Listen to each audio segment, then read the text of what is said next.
Pilipinas at sa buong mundo. Sa ulo ng mga balita. 4 patay sa panandalasan ng Bagyong Lawin sa Cordillera. Buong rehiyon walang supply ng kuryente at maraming kalsada rin ang hindi madaanan. Bagyong Lawin nag-iwan ng malaking pinsala sa Northern Luzon.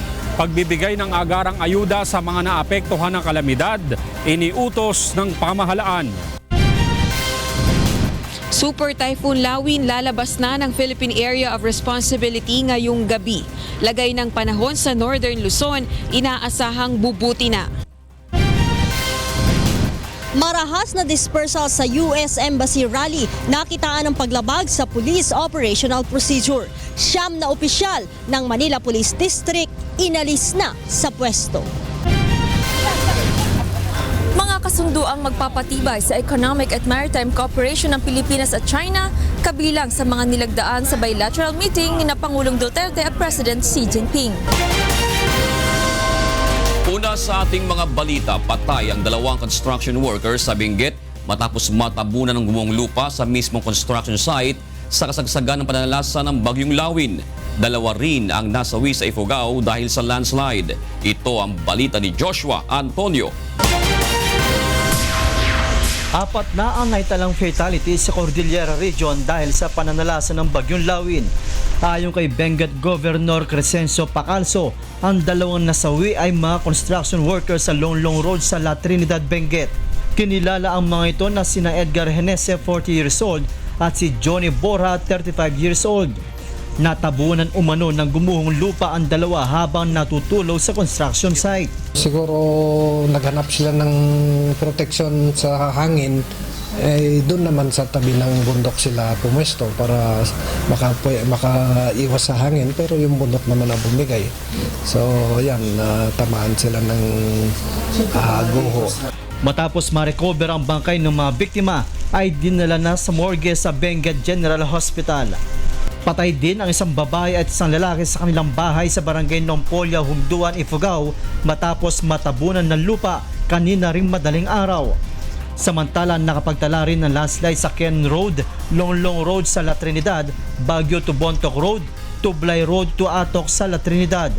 Ayon naman kay Governor Pacalso, sa ngayon ay bukas na ang mga naturang daan sa mga motorista. Mga karamihan as expected, mga landslides natin dito. Landslide prone naman talaga tayo, lalo na pag ganitong tag-ulan. Nagsagawa na ng clearing operations ang DPWH sa mga natumbang puno sa kalsada sa Baguio City. Ayon sa lokal na pamahalaan ng Benguet, may ilang kalsada pa rin ang hindi madaanan dahil sa landslide. Ngunit tiniyak nito na patuloy ang ginagawa nilang clearing operations upang muling madaanan ng mga motorista. Joshua Antonio, UNTV News and Rescue, Cannon Road, Baguio City. Nabawasan na ang mga bilang ng mga pasaherong stranded sa mga pantalan. Balik na rin sa normal ang port operations dahil sa paghina ng bagyo. Ito ang balita ni Aiko Miguel. Mula sa mahigit 2,000 stranded passengers sa mga port area sa bansa, bumaba na ito sa mahigit lamang sa 50 ngayong umaga. 20 na lang ang hindi pa nakakabiyahe mula sa Bicol Port at 38 naman mula sa Apari at San Vicente Port sa Northeastern Luzon. Nagsimula na ring maglayag kaninang umaga ang mga sasakyang pandagat at balik na sa normal na operasyon ang mga pantalan sa bansa. As of 9 o'clock this morning, pinayagan na yung mga sasakyang pandagat sa Bicol except sa isang port, yung Pasakaw. Based do sa evaluation ng station commander. Balik operasyon na rin ang mga shipping company sa mga pantalan ng Batangas, Mindoro, Romblon at Katiklan, Aklan. Pinapayagan na rin na makaalis ang lahat ng shipping vessels na may biyaheng Metro Manila. Ngunit payo pa rin ng PCG na umaantabay pa rin sa weather advisories ng Pag-asa para sa gale warning o ang mga abiso sa taas ng pag-alon ng karagatan. Bigyan natin ng allowance na mga hanggang bukas. Ayon pa kay PCG spokesperson Commander Armand Balilo, nagbigay na rin ng direktiba ang PCG sa pamunuan ng mga shipping company na tiyaking walang overloading upang maiwasan ang anumang insidente sa laot. Ipinagpapasalamat din ng PCG na wala ring napaulat na nawawala sa mga coastline ng Northwestern Luzon, partikular na sa Pangasinan, Ilocos Norte at Ilocos Sur. Aiko Miguel, UNTV News and Rescue, Philippine Coast Guard. Libo-libong pamilya ang nasa evacuation centers ngayon sa Isabela dahil sa pananalasa ng Bagyong Lawin. Hiling ng mga biktima sa pamahalaan, mabigyan sila ng tulong dahil nasira ng bagyo ang kanilang mga bahay at kabuhayan. Mula sa Isabela, ito ang balita ni Grace Doctolero, live. Yes, Grace, go ahead. Yes, Angela, magandang gabi. Mahigit 12,000 individual o katumbas ng 3,936 na pamilya ang lumikas sa 20 evacuation centers sa Isabela Province. Ayon kay Officer in Charge ng Provincial Disaster Risk Reduction Management Council Edmond Guzman, ang Northern Isabela ang pinaka-naapektuhan ng Super Typhoon Lawin. Sa tala ng PDRRMC coastal areas, umabot sa 4,286 individual o katumbas ng 1,391 na pamilya ang inilikas sa kasagsagan ng pananalasa ng Bagyong Lawin. 1,377 na pamilya o 6,190 individual ang naitala sa Southern Isabela, habang 1,945 na individual o katumbas ng 1,208 na pamilya sa Northern Isabela. Samantala, marami rin ang natumbang mga punong kahoy at nawasak na mga tahanan bunsod ng pagkagupit ng Lawin, kabilang na ditong munting tahanan ni Mang Nelson Fajardo ang tinangay ng malakas na hangin. Sa ngayon, Angela, ay patuloy ang assessment ng PDRRMC Isabela sa pinsalang iniwan ng Lawin sa lalawigan, habang nagsasagawa na rin ng relief operations ang DSWD sa mga residente na nasa evacuation center, maging ang mga naapektuhan ng pananalasa ng Bagyong Lawin. Ayan mo ng update live mula sa Kabagan, Isabela. Balik sa'yo, Angela. Grace, meron bang supply ng kuryente ngayon dyan sa Isabela? Buong probinsya, Angela, ay walang supply ng kuryente po sa Isabela hanggang ngayon. At I assume hanggang ngayon din ay kansilado pa rin ang klase ng mga eskwelahan dyan. Yes, Angela. At ongoing pa rin po yung clearing operation ng DPWH sa lugar. Maraming salamat sa iyo, Grace Doctolero, live na nagulat mula sa Isabela. Pinayagan na ring makalayag ng Philippine Coast Guard o PCG ang mga barko sa Port of Batangas na stranded dahil sa bagyo. Samantala, nagpapasalamat naman ang mga mangingisda sa Calabarzon dahil hindi sila gaanong naapektuhan ng kalamidad. Ito ang balita ni Sherwin Kulubong. Alas 8 na ng umaga kanina nang payagan na ng Philippine Coast Guard o PCG ang mga barko sa pantalan ng Batangas na muling makabiyahe. Ito'y matapos na alisin ng Pag-asa ang Signal Number 1 na itinaas sa lalawigan kahapon dahil sa Bagyong Lawin. Kabilang sa mga barkong nakabiyahe na ngayong araw ay ang mga patungong Oriental at Occidental Mindoro o Jongan Romblon at Katiklan. Hindi naman pinayagan pang lumayag ang mga maliliit na bangka na biyaheng Puerto Galera dahil sa malakas na hangin at alon. Hopefully, ay sana wala na mga naapektuhan dahil mahina naman talaga naging epekto sa atin ng Bagyong Lawin. Umabot sa mahigit 700 ang stranded na mga pasahero kahapon at 340 naman ang mga rolling cargo na hindi rin nakabiyahe dahil sa bagyo. Samantala, walang gaanong pinsalang naidulot ang Super Typhoon Lawin sa rehiyon ng Calabarzon na may nakataas na Storm Signal Number 1 kahapon. Hindi rin bumuhos ang inaasahang malakas na pag-ulan kagabi, kaya nakapangisda pa rin sa Laguna Lake ang mga mamalakaya. Normal pa lang po. Pag mga number 3, number 2, talagang sira talaga ang mga fish pot. Pasalamat naman kami, gawa ng ganito lang. Kahit paano nakuha kami ng mga panghanap buhay, ay makakain. Sinamantala naman ng mga kabataang ito ang paliligo sa malamig na tubig ng lawa dahil sa ikinansilang klase ngayong araw bunsod ng Bagyong Lawin. Ang iba naman ay nag-enjoy sa pamimingwit ng tilapia sa gilid ng lawa kasama ang kani-kanilang pamilya. Dati, ang tubig po dito, malakas, naampos po. Naampos yung alon, ngayon wala. Kaya mas masarap maligo ngayon. Samantala, wala namang naitalang nasaktan o nasawi ang RDR-RMC 4A dulot ng Super Typhoon. Sherwin Kulubong, UNTV News and Rescue, Laguna.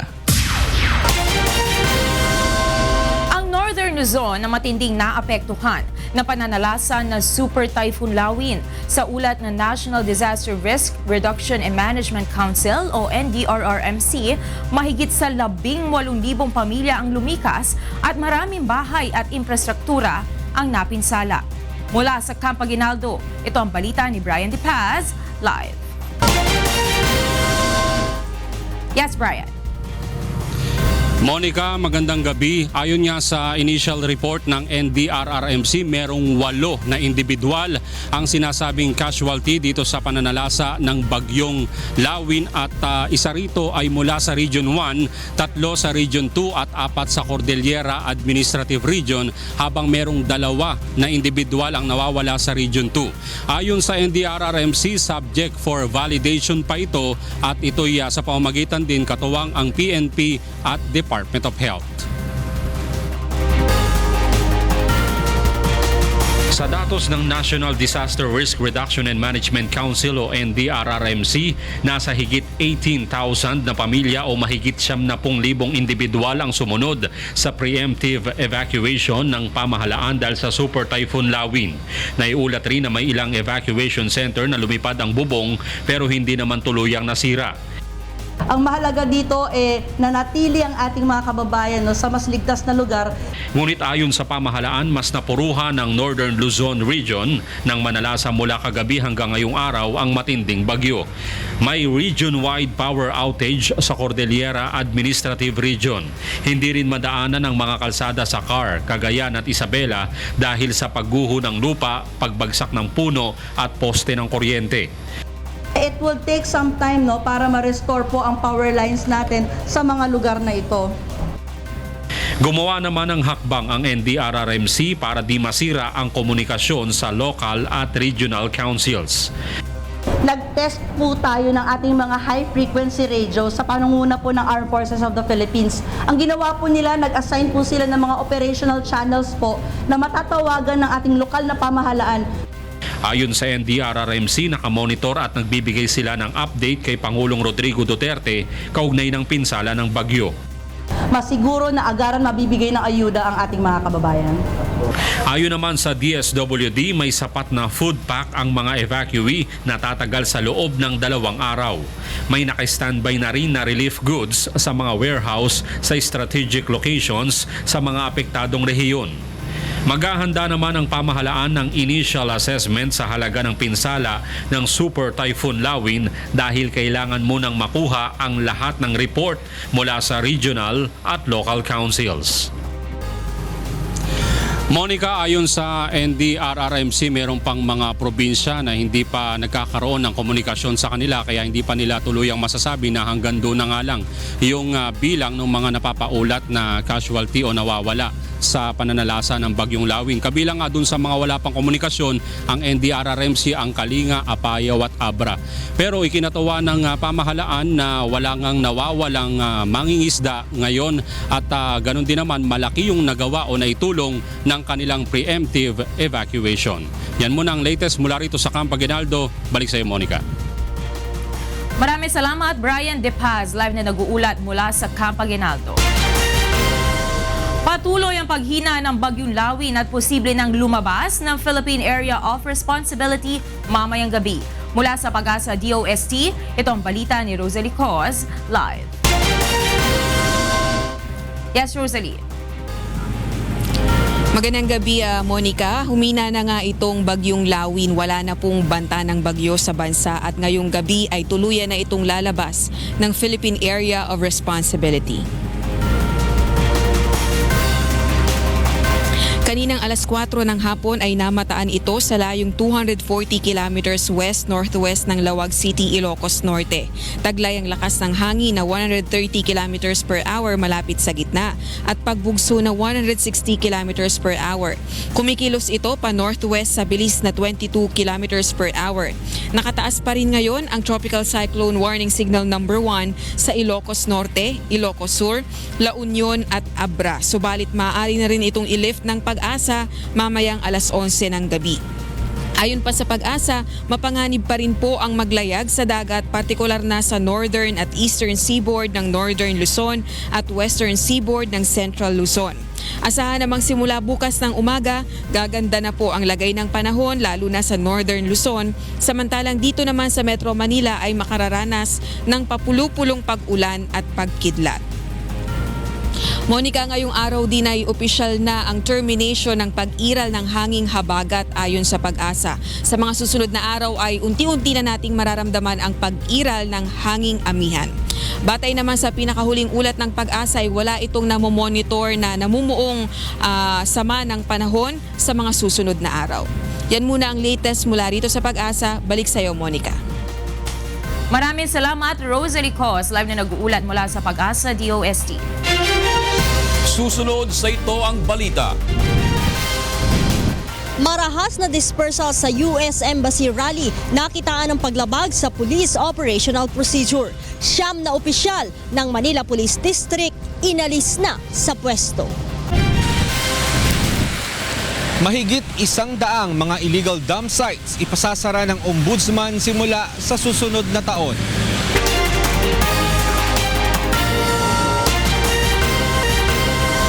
Nakitaan ng paglabag ng Philippine National Police sa pagpapatupad ng operational procedure ang 9 na opisyal ng Manila Police na nasangkot sa marahas na dispersal sa mga realista kahapon sa harapan ng US Embassy. Ito ang balita ni Lea Ilagan. Inalis na sa pwesto at inilipat sa National Capital Region Police Office ang 9 na opisyal ng Manila Police District na sangkot sa marahas na dispersal sa mga rallyista sa US Embassy kahapon. Kabilang sa mga na-relieve ay ang Overall Supervisor at Deputy District Director for Operations na si Police Senior Superintendent Marcelino Pedroso, ang driver ng police mobile car na si PO3 Franklin Co na nakita sa video na sumagasa sa mga rallyista. Ayon kay PNP Deputy Chief for Operations Police Director Benjamin Magalong, malinaw na hindi nagpatupad ng maximum tolerance sa mga pulis na nagbantay sa rally. Kitang-kita naman namin na talagang walang sapat na dahilan para gawin nung driver yon. Wala ring sapat na dahilan para saktan yung isang rallyista na nagmamaneho ng sasakyan. These are the things na talagang tinitingnan namin at tinututan namin ng pansin. We will be conducting a very, very exhaustive and very objective investigation. Paliwanag naman ni NCRPO-OIC Police Chief Superintendent Oscar Albayalde, busog sa paalaala ang mga pulis sa tamang pagharap sa mga rallyista at regular na sumasailalim sa Civil Disturbance Management Training. We have constantly reminded our personnel. Sa MPD, meron nga silang stress management program dyan. It's because of these kinds of activities, yung mga frequent rallies, yung mga protests. Sinabi naman ni MPD-OIC Police Senior Superintendent Joel Napoleon Coronel na mahaharap ang mga ito sa administrative case kung mapatutunayang may paglabag. He may be held culpable for violation of gross misconduct, particularly if there is established that there was a violation of the existing operating procedures. For criminal, he may be also held liable for serious physical injuries. Sasampahan naman ang kasong illegal assembly, direct assault, damage to property at malicious mischief ang mga rallyista.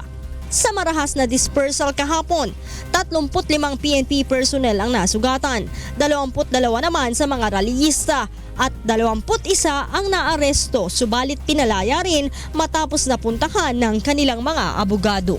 Lea Ilagan, UNTV News and Rescue, Camp Crame. Samantala, magsasampa naman ng reklamo ang mga katutubong nasaktan sa marahas na dispersal sa mga rallyista na mga tauhan ng Manila Police kahapon sa Maynila. Ito ang balita ni Grace Cassie.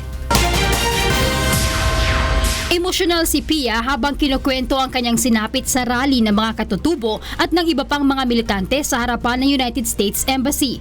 Nabali ang kanyang buto sa kanang binti matapos masagasaan ng rumaragasang police mobile. Doon sa pangatlong pag-atras niya, doon na po tinamaan yung aking paa. Nagulungan na po yun ng gulong. Sa hita rin ang tama ng 14 anyos na lumad matapos siyang hampasin ng kahoy ng mga pulis. Maliban sa kanya, may 16 pang malubhang nasaktan sa insidente. Ayon kay Pia, nais lamang nilang ipahayag ang kanilang pagtutol sa pamamalagi ng mga sundalong Amerikano sa bansa. Nakakaranas kami ng disruption sa aming kabuhayan sa tuwing nandyan ang balikatan. US exercises ng mga tropa ng PANO. Bunsod ng pangyayari, magsasampa ng reklamo ang grupo sa Commission on Human Rights at Office of the Ombudsman laban sa mga pulis na nanakit sa kanila.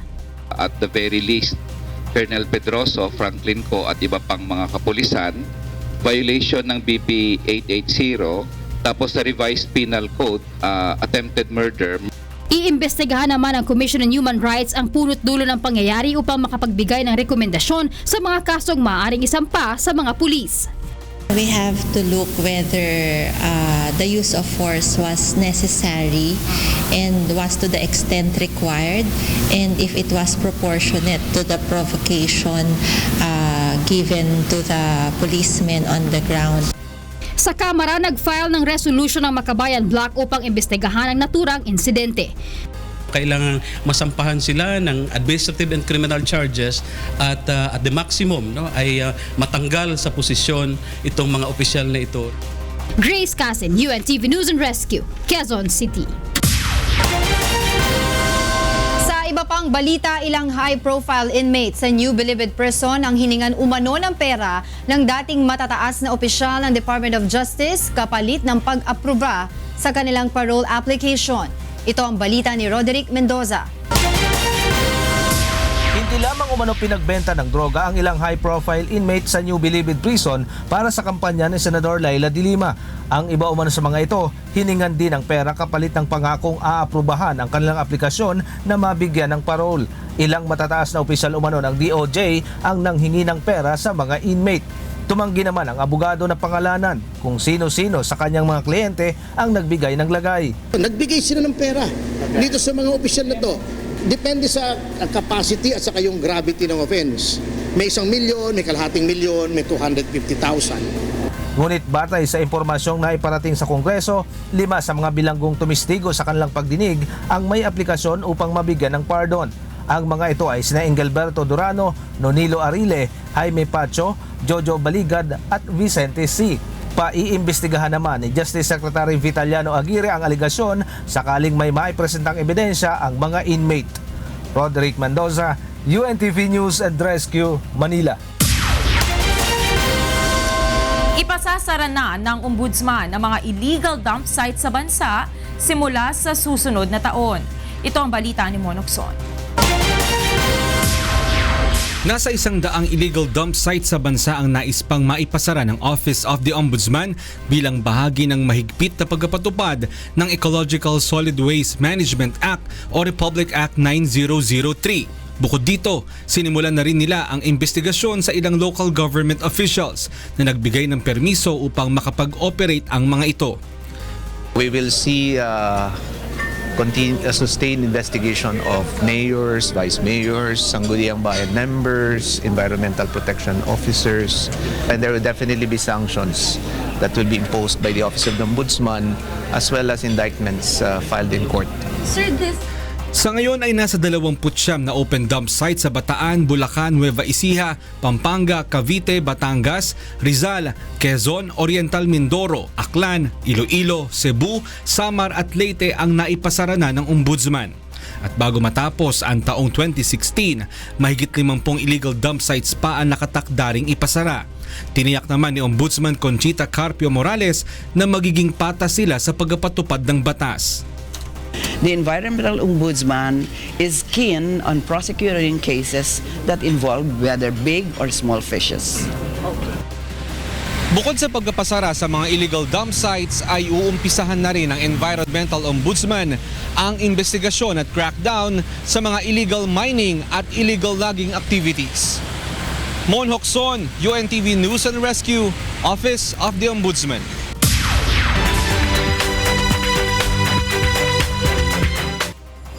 Una sa mga balitang Bromdi. Ipang-apod-apod sa mga pampublikong tunghaan sa Central Visayas ang pipila ka mga larvicide isip pangontra sa mga lamok nga nagdala sa dengue virus. Kini ang balita ni Gladys Tuwabi.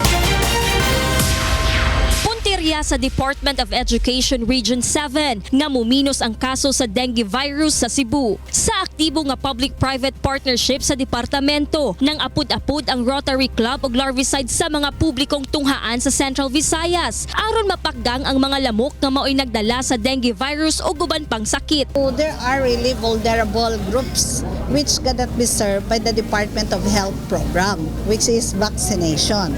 So we thought it wise that with this program, larvicide distribution, we can answer to the needs of those groups.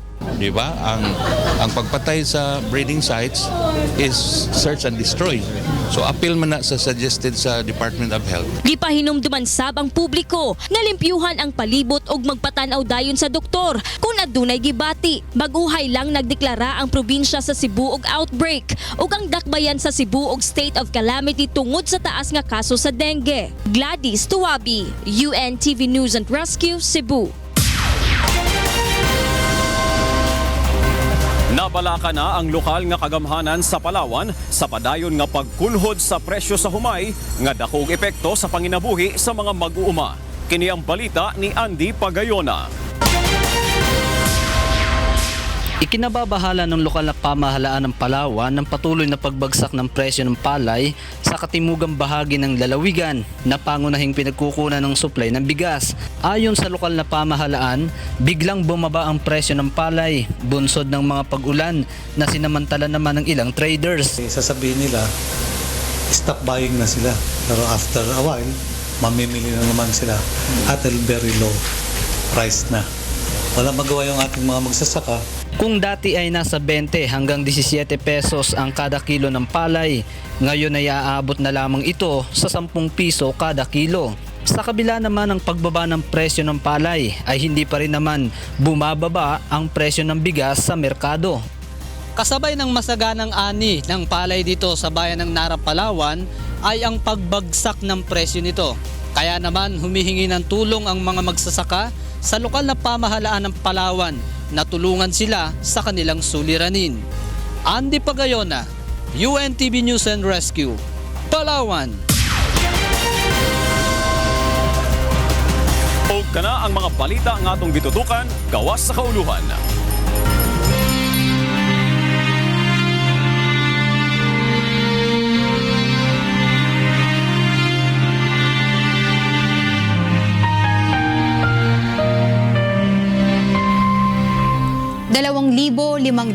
at 23 araw na po ang nakalipas mula nang maganap ang malagim na Maguindanao Massacre. Ngunit hanggang ngayon ay naghahanap pa rin tayo ng katarungan sa mga biktima ng malagim na krimen. At sa tila madilim na hinaharap ng kaso, hindi po bibitiw ang UNTV sa labang ito hanggang makamit ang katarungan hindi lamang para sa aming 4 na kasamahan kundi sa lahat ng mga biktima ng karumal-dumal na pamamasla. Susunod sa ito ang balita. Mga kasunduang magpapatibay sa economic at maritime cooperation ng Pilipinas at China kabilang sa mga nilagdaan sa bilateral meeting ni Pangulong Duterte at President Xi Jinping. Higit 100 civilian volunteers kakatulungin ng Interagency Council for Traffic sa pagmamando ng trapiko sa Quezon City.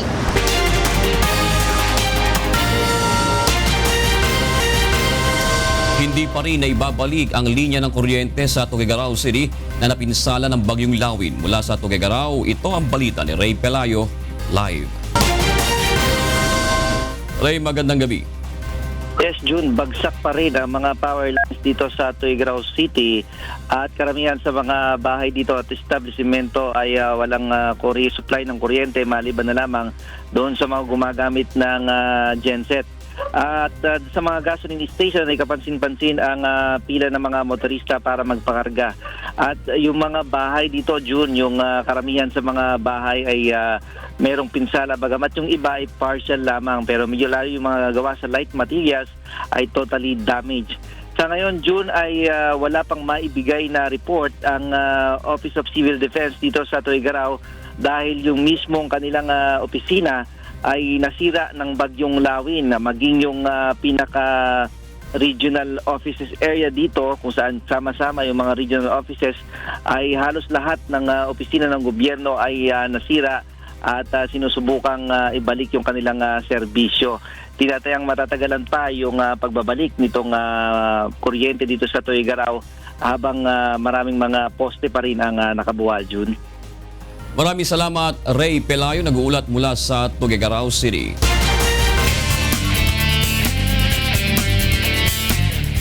Alamin naman natin ang sitwasyon sa lansangan sa oras na ito mula sa EDSA Film. Ito ang balita ni Mon Hocson live. Mon, good evening.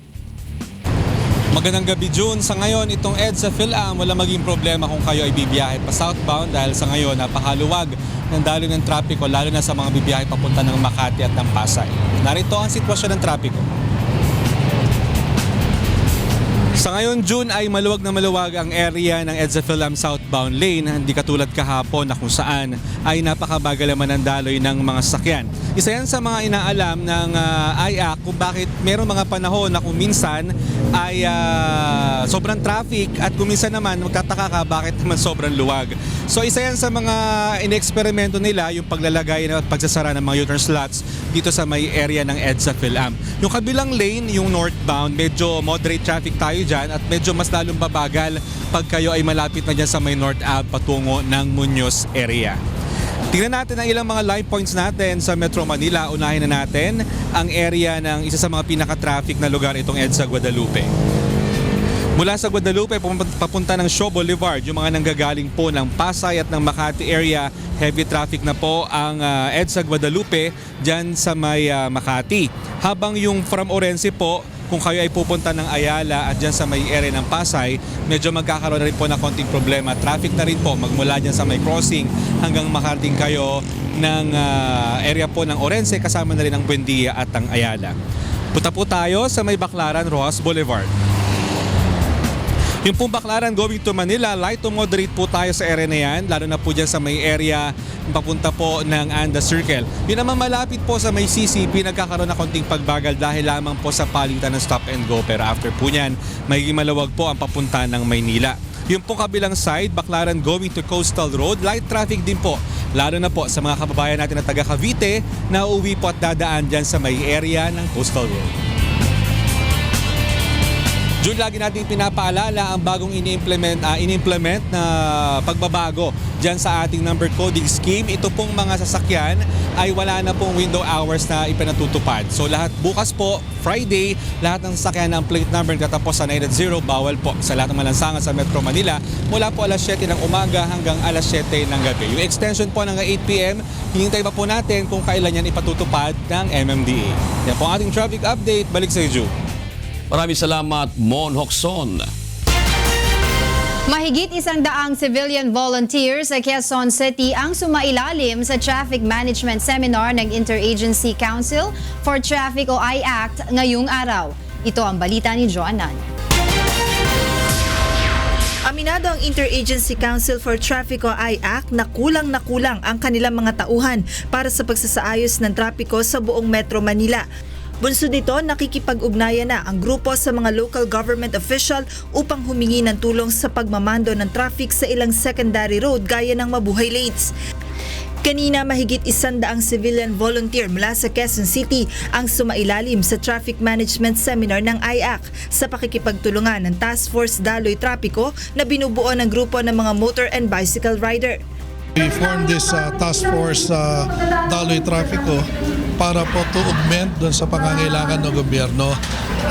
Normal yung sinasabi natin, reklamo tayo ng reklamo dahil ma-traffic, then tumulong na lang tayo. Kaya we formed this task force ito. Primarily para doon sa mga kakulangan, na fill up yung kakulangan ng mga enforcers ng IACT.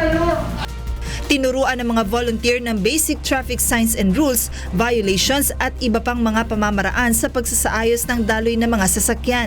Sa oras na makumpleto ang seminar, susuriin ng mga volunteer upang matukoy kung maaari na silang ma-deploy.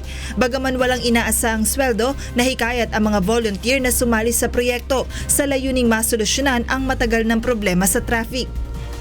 Parang tulong na rin bilang riders ng nagmumotor, tulong na rin para maibsan ang trapiko sa nasasakupan po natin, lalo na itong Quezon City. Sa sitwasyon natin ngayon, sobra talagang traffic. At ang alam ko, nire-required na rin kami ng city na tumulong sa traffic. So ito na yung best time para malaman natin kung ano yung mga traffic rules and regulation. Nais ng Task Force Daloy Trapiko na magsilbi silang halimbawa hindi lamang dito sa Quezon City, kundi maging sa iba pang mga lokal na pamahalaan at makahikayat ng mas marami pang mga volunteer na makakatulong sa pagmamando ng trapiko lalo't papalapit na ang holiday season. Joan Nano, UNTV News and Rescue, Quezon City. Naibalik na umano sa normal ng bilateral at diplomatic ties ng Pilipinas at China matapos ang pagpupulong ni Pangulong Rodrigo Duterte at Chinese President Xi Jinping. Ito ang balita ni Dulce Alarcon. Maituturing umano na historic at milestone ang pakikipagpulong ni Pangulong Rodrigo Duterte kay Chinese President Xi Jinping. Bago ang bilateral talks ng dalawang Pangulo ngayong araw, ay binigyan muna ng welcome ceremony si Pangulong Duterte sa Great Hall of the People kung saan tinugtog ng military band ang national anthem ng dalawang bansa. Kasunod nito ang 21 gun salute. Matapos ang bilateral meeting ay ang pagpirma ng mga bilateral agreement ng dalawang bansa na kinabibilangan ng investment, trade, technology, infrastructure, financing, agricultural, maritime cooperation. Ayon kay Chinese Vice Foreign Minister Liu Jianmin, balik na sa normal ang bilateral relations at diplomatic ties ng Pilipinas at China. 双方简要的谈到了南海问题，双方一致同意说南海问题不是中非关系的全部，双方还是要恢复到5年前以前的中非的这个协议，就是通过双边对话 跟磋商来妥善处理好南海问题。 Nagkasundo na rin ang dalawang leader na maibalik ang bilateral dialogue at negotiations kaugnay ng territorial dispute sa South China Sea. Maging ang pagkakaroon ng fishing cooperation sa South China Sea, bagamat hindi natalakay kung papayagang makapangisda ang mga Pinoy fishermen sa Panatag o Scarborough Shoal. 中国也准备好，也愿意跟菲律宾朋友就是开展两国的海上合作。 深化中非在各领域的合作，进行探讨。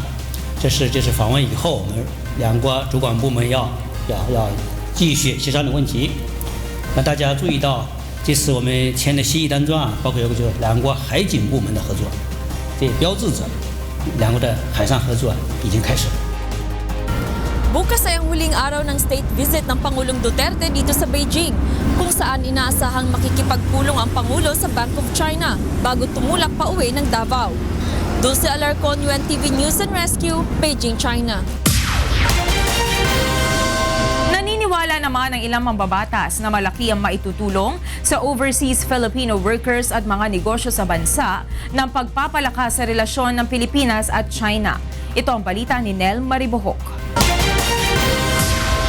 Nasa 200,000 Filipino worker ang kasalukuyang nagtatrabaho sa China bilang guro at household worker. Karamihan sa mga ito ang walang dokumentong magpapatunay na legal ang kanilang pagtatrabaho sa naturang bansa. Kaya naman malaki ang nakikitang oportunidad ng ilang mambabatas para sa mga OFW sa ginagawang pagpapalakas ng relasyon ng Pilipinas sa China. Ayon kay AXA OFW Representative Anisito Bertiz, pagkakataon ito upang magkaroon ng pag-uusap ang dalawang bansa ukol sa migrant policy. Kaya nga in-urge din natin si Secretary Bello na sa agenda or ma-bring up ng ating presidente yung usapin para sa pag-legalize ng mga undocumented OFWs natin sa China. Naniniwala rin ang iba pang kongresista na magbubukas ng malaking oportunidad sa sektor ng pangkalakalan ang pagbisita ni Pangulong Duterte sa China. Yung mga nagmamay-ari ng malalaking mga kumpanya rin po natin ay actually are Chinese. This will open up greater opportunities para mas malaya na makapasok yung kalakalan. Opening doors to more countries will be good, no? Not only to China, not only to America. Ayon pa kay Congressman Salo, dahil sa laki ng populasyon ng China, malaki rin ang posibilidad na tumaas pa ang tourist arrival sa Pilipinas. Batay sa datos ng Department of Tourism, sa buwan pa lamang ng Hulyo ay pumapangalawa na ang China sa may malaking tourist arrival na mahigit 81,000. Nel Maribuhok, UNTV News and Rescue, House of Representatives.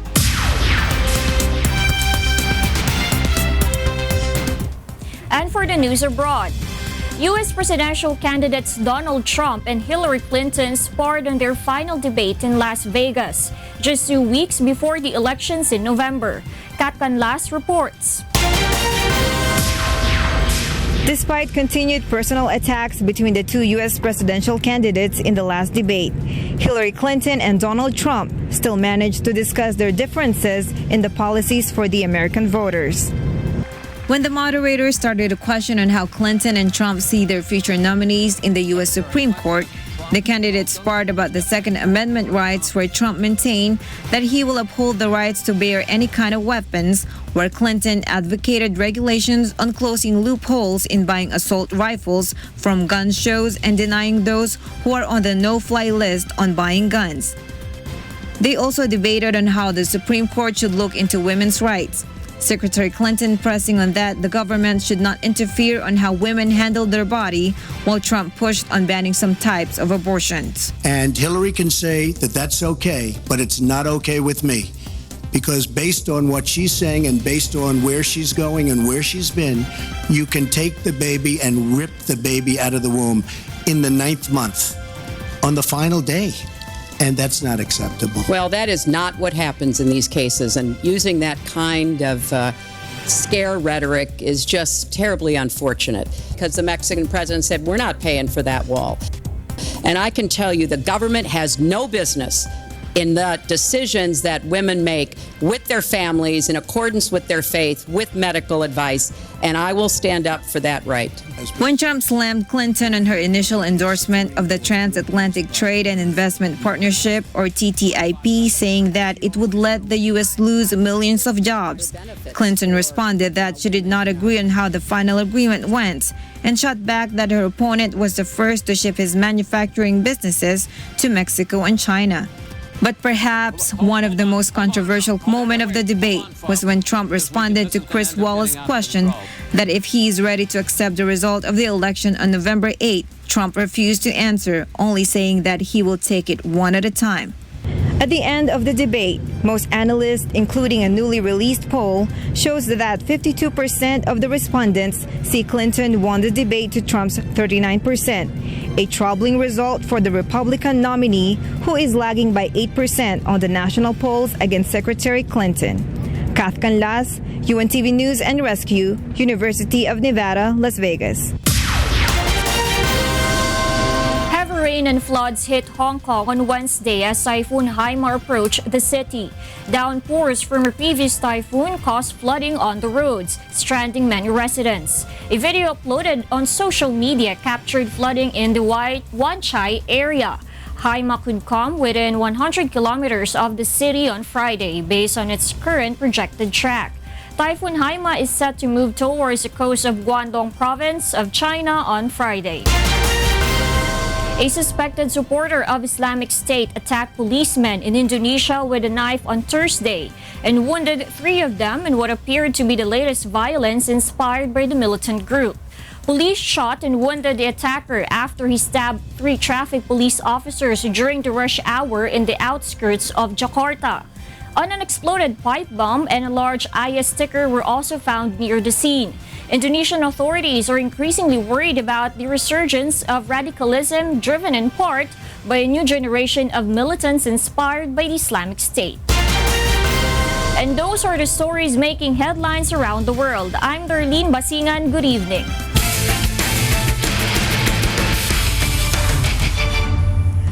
Parehong tatangkain ng Malacanang Kamao at BFP firefighters na mapanatili ang walang talong record sa kanilang pagsasagupa sa elimination round ng UNTV Cup Season 5 sa linggo. Ito ang balita ni Bernard Dadis. Labanan. Oh, look at him go. Look! Faster by just an inch. Here's a drive by Jimenez. It'll go. Maghaharap sa unang pagkakataon ang dalawa sa pinalakas na koponan sa UNTV Cup Season 5 sa darating na linggo alas 3:30 ng hapon sa Pasig City Sports Center. Ang BFP Firefighters at Malacanang Kamao na kapwa may malinis na 2-0 win-loss record ay nangunguna sa Group A. Big pass, Malabanan stretches.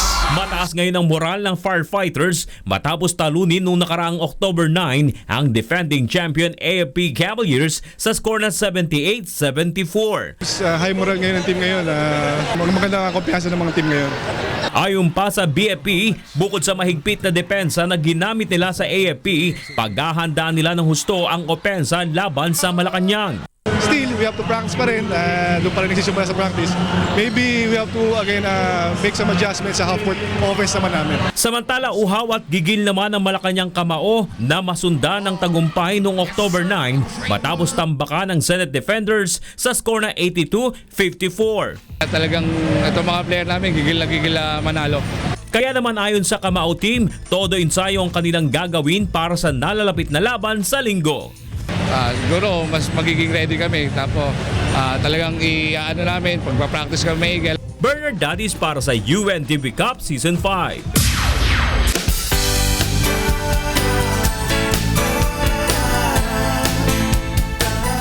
Mahigit sa 2,000 residente sa Barangay Lambakin sa Marilao, Bulacan ang napaglingkuran ng medical mission ng Serbisyong Kasambahay ng UNCV at Members Church of God International. Ito ang balita ni Nestor Torres. Dinagsa ng libo-libo nating kababayan sa Bulacan ang isinagawang libreng medical mission ng UNTV at Members Church of God International sa Barangay Lambakin, Bayan ng Marilao. Isa na rito si Aling Claudia Clemente, residente ng Northville 4, na isang buwan ng pabalik-balik ang lagnat dulot ng pananakit ng ngipin. Ngunit dahil kapos sa pera ay hindi siya makapunta sa dentista. Kaya naman nang mabalitaan ang medical mission, agad siyang nagtungo dito upang libreng makapagpabunot ng mga sirang ngipin. Maraming salamat. Nabunutan po ako ng 2 ngipin sa tulong ng medical mission na pinangunahan ni Brother Eli Soriano at Brother Daniel. Napakalaking tulong po sa amin ito, katulad nung wala kaming pambayad sa pabunot ng ngipin. Labis naman ang kaligayahan ng 70 anyos na si Lola Telma Yasmin nang mabigyan ito ng salamin matapos ang 5 taon na panlalabo ng mata.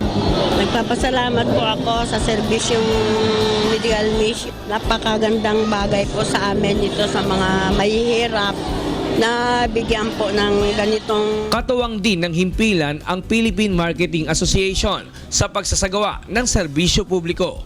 At marami pong salamat sa pagbigay nyo ng pagkakataon sa amin makasama kayo. At sa uulit po, huwag po tayo makakalimot. Sabay-sabay po natin gawin ito. Umabot naman sa mahigit 2,100 residente ang napaglingkuran sa libreng medical, optical, dental, laboratory check-up at nabigyan ng libreng gamot. Maraming salamat Brother Eri at saka si Brother Lason sa pagpabigay ninyo ng medical mission na ito dahil napalaking tulong po sa aking mga kabarangay, lalong-lalo na po sa mga kapuspalad na aming nandito sa aming barangay Lambakin po. Ito na ang ikalawa na pagkakataon na nakapagsagawa ng medical mission ang UNTV at MCGI sa barangay Lambakin. Nestor Torres para sa Serbisyong Kasangbahay. At yan ang ating balita sa sports at public service ngayong gabi. Ako po si Talia Javier. Balik sa inyo, June, Angela, and Monica. Ano ba yung shoot? Saan? Sa isang araw, yung mga ganun-ganun nyo. Malapit na. May isa pa kaming may isa pa kaming training. Si Angela hindi daw pwede. yan. Si Angela hindi pwede. Bakit? May osteoporosis yata ito.